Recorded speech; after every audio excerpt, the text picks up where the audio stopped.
GS centre math solution YouTube channel में आप सभी का स्वागत है। आज की इस वीडियो में आज मैं आप लोगों को पढ़ाने वाला हूँ छत्तीसगढ़ के इतिहास पढ़ाने वाला हूँ। तो चलो देखते हैं छत्तीसगढ़ के इतिहास को।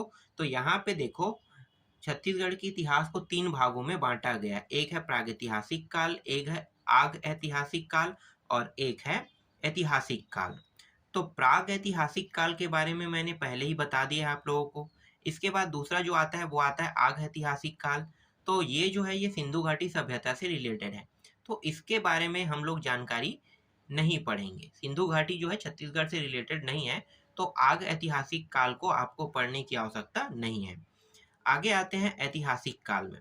ऐतिहासिक काल को 3 भागों में बांटा गया है। पहला है प्राचीन, दूसरा है मध्य और तीसरा है आधुनिक। तो सबसे पहले हम पढ़ने वाले हैं प्राचीन काल के बारे में। तो प्राचीन काल में आते हैं तो छत्तीसगढ़ के पहले प्राचीन काल को शुरू करने से पहले मैं यहाँ पे छत्तीसगढ़ के स्थानीय वंश को बता देता हूँ। तो छत्तीसगढ़ के स्थानीय वंश जो प्रॉपर सिर्फ छत्तीसगढ़ में पाया गया है, ठीक है, तो इसे हम कहते हैं छत्तीसगढ़ के स्थानीय वंश। तो देखो, एक है राजर्षि तुल्य वंश है, एक है नल वंश है, एक है सरभपुरी है, एक है पांडु वंश जो सिरपुर में रहता है, सोमवंश, बाण वंश। तो ये जो 6 राजवंश है ना, ये 6 के 6 राजवंश सिर्फ छत्तीसगढ़ बस में पाया गया है। ये दूसरे राज्य में नहीं पाया गया है, इसीलिए इसे छत्तीसगढ़ के स्थानीय वंश के नाम से जाना जाता है। चलो अब प्राचीन काल को शुरू करते हैं। तो प्राचीन काल में सबसे पहले पढ़ने वाले हैं रामायण काल को। इससे ऊपर में आता है वैदिक काल आता है और पाषाण काल आता है। लेकिन पाषाण काल और वैदिक काल छत्तीसगढ़ से रिलेटेड नहीं है, ये इंडियन हिस्ट्री का हिस्सा है। इसलिए इंडियन हिस्ट्री में उन टॉपिकों को पढ़ेंगे, छत्तीसगढ़ में हम लोग नहीं पढ़ने वाले हैं। तो इसीलिए डायरेक्ट आते हैं रामायण काल। तो रामायण काल में आते हैं तो देखो, यहाँ पे मैं आपको एक चित्र दिखाता हूँ। ये है भारत देश, ठीक है, आज का भारत।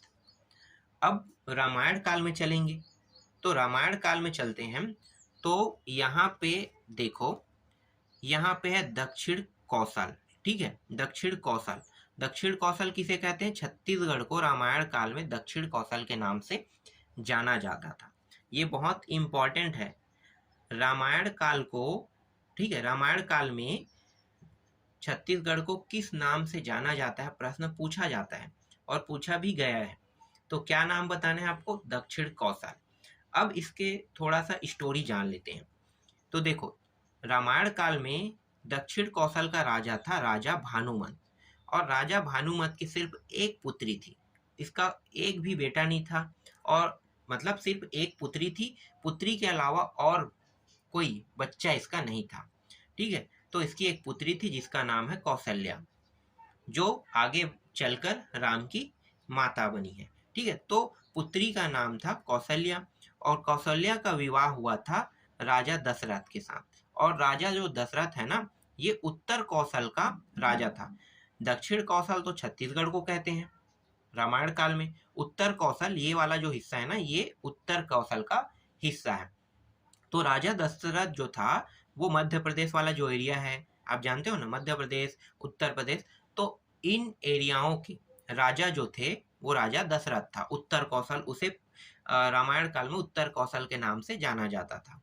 और दक्षिण कौशल छत्तीसगढ़ को जानते हैं, ठीक है, रामायण काल में। तो उत्तर कौशल का राजा कौन था? राजा दशरथ। राजा दशरथ के साथ रानी कौशल्या का विवाह हुआ।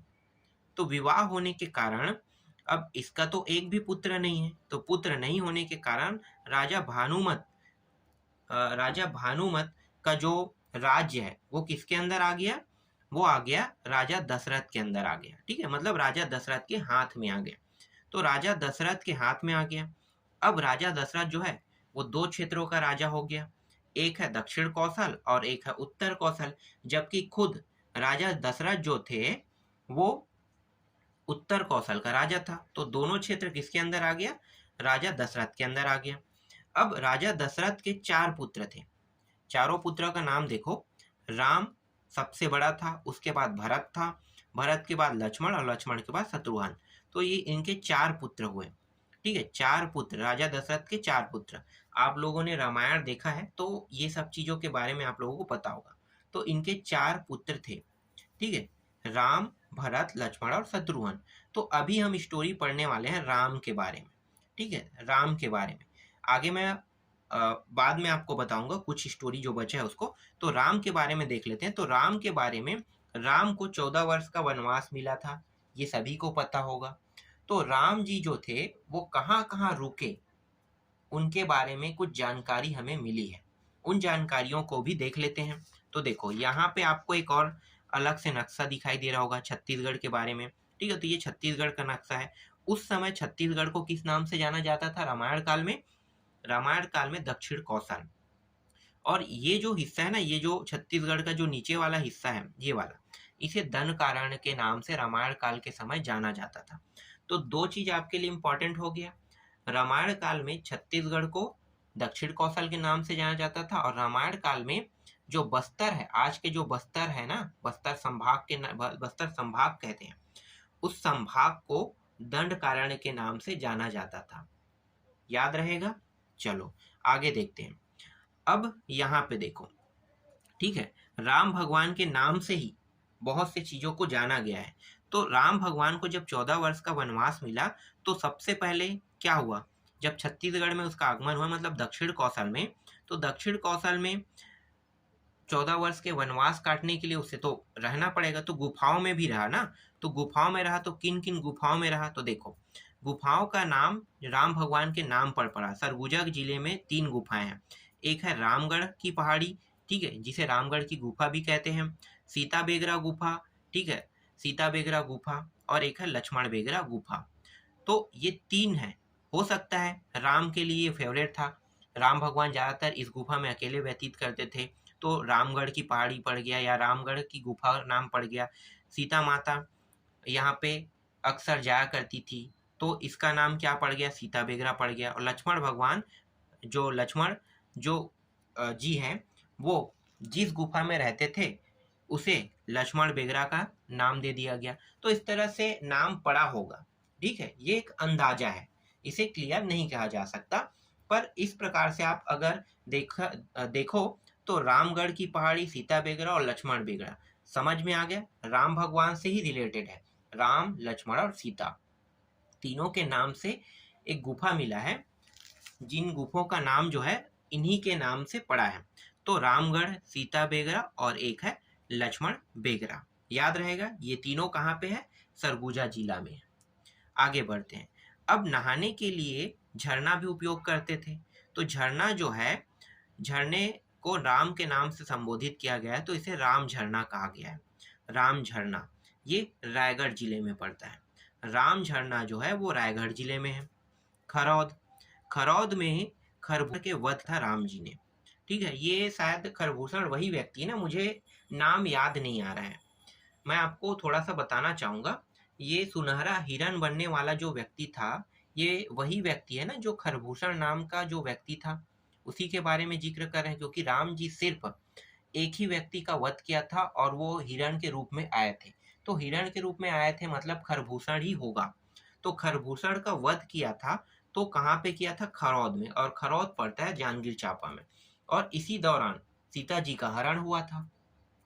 याद आ रहा है कुछ स्टोरी? सीता जी का हरण हुआ था। तो हरण करने के लिए जो रावण है, उन्होंने क्या किया? एक चाल चला। तो खरभूषण को कहा कि एक सुनहरे हिरण का रूप ले लो। तो उन्होंने सुनहरे हिरण का रूप ले लिया। और जो खरभूषण है, उसे रावण ने ये भी कहा था कि तुम जितना दूर हो सके उतना दूर तक के जाओ। तो ये काफी दूर तक के गया, फिर जाके वो अंत में मरा। जिससे क्या हो गया? जिससे रावण को सीता जी का अपहरण करने का मौका मिल गया। तो इस तरह से खरौद में खरभूषण के वध के बारे में जानकारी मिलता है। फिर जब सीता जी का अपहरण हो गया, तो अपहरण होने के बाद सीता ढूंढने के लिए राम जी जो है आगे दक्षिण आने लगा। तो दक्षिण की ओर जैसे जैसे नीचे आते जाते हैं, तो दक्षिण में पड़ता है सिवरी नारायण। तो सिवरी नारायण में इन्होंने रुका, और सिवरी नारायण जो जगह है वो सबरी के नाम से पड़ा है, और ये भी वर्तमान में जांजगीर चांपा जिले में है। तो सिवरी जो नर है, यहाँ पे सबरी जी के जूठे बेर खाए। तो ये जो जानकारी है ये सिवरी नारायण से ही मिलता है। फिर नीचे में जो है ये वाल्मीकि आश्रम है। वाल्मीकि आश्रम के बारे में मैं इसलिए बता रहा हूँ क्योंकि वाल्मीकि आश्रम में ही सीता जी जो है वो रुकी हुई थी और यहीं पे लव और कुश का जन्म हुआ है। वाल्मीकि आश्रम जो है महासमुंद में है। इसके बाद नीचे आते हैं और नीचे की ओर आते हैं तो एक पंचवटी नाम का जगह है। पंचवटी नाम के जगह से सीताहरण का उल्लेख मिलता है। पंचवटी नाम के जगह से सीताहरण का उल्लेख मिलता है। तो ये जानकारी है, ये छत्तीसगढ़ में जहाँ जहाँ राम जी जो है रुके थे, राम जी ने कुछ विशेष कार्य किए या फिर राम जी से संबंधित है, तो वो सारी जानकारी आपको छत्तीसगढ़ में जो भी था वो मैंने आपको मुहैया करा दिया। आपको ये याद रहेगा। चलो आगे बढ़ते हैं। इसके बाद यहाँ पे आते हैं। ठीक है, राम जी के कितने पुत्र हैं?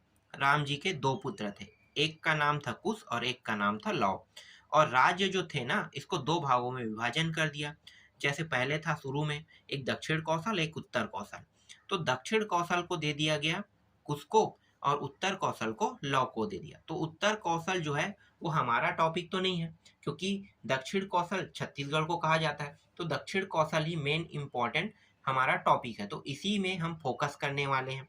तो दक्षिण कौशल किसको मिल गया? कुश को मिल गया और कुश ने अपनी राजधानी बनाई कुशस्थली। तो इस तरह से ये रामायण काल पूरा कंप्लीट हो गया। आशा करता हूँ कि ये जितना भी मैंने अभी आपको टॉपिक समझाया वो अच्छे से समझ में आया होगा।